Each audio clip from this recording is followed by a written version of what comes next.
नारायणीयं दशकं 11 हिरण्याक्षस्य हिरण्यकशिपोः च उत्पत्तिः।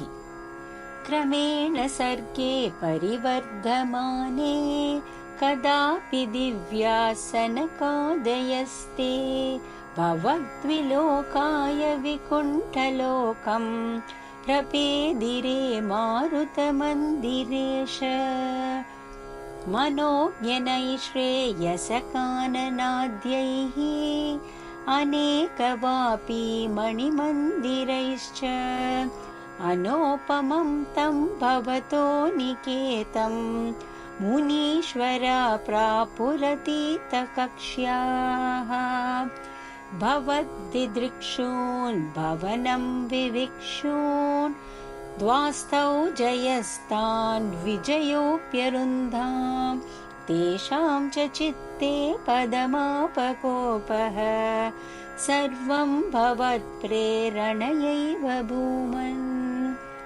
वैकुण्ठलोकानुचितप्रचेष्टौ कष्टौ युवां दैत्यगतिं भजेतम् इति प्रशप्तौ भवदाश्रयौ तौ हरिस्मृतिर्नोस्त्विति नेमतुस्तान्।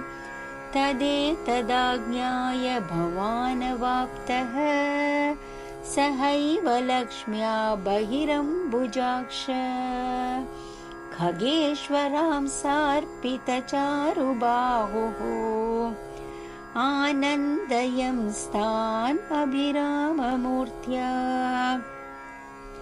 प्रसाद्य गीर्भिः स्तुवतो मुनीन्द्रान् अनन्यनाथावत पार्षदौ तौ संरम्भयोगेन भवैस्त्रिभिर्माम् उपेतमित्यात्तकृपं न्यगादीः।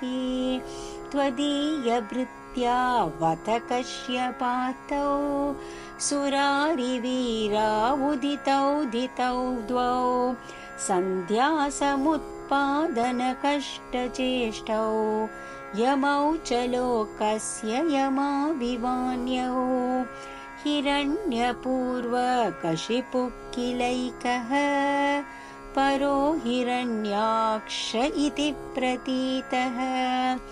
उभौ भवन्नाथमशेषलोकं रुषान्यरुन्धां निजवासनान्धौ तयोर्हिरण्याक्ष महासुरेन्द्रो रणाय धावन्ननवाप्तवैरी भवत्प्रियांष्मां सलिले निमज्य चचार गर्वाद्विनदन् कदावान्। ततो जलेशात् सदृशं भवन्तं निशम्य बभ्राम गवेशयं स्वां भक्तैकदृश्यः सकृपानिधे त्वं निरुन्धिरोगान् मरुदालयेश। नारायण अखिलगुरो भगवान् नमस्ते।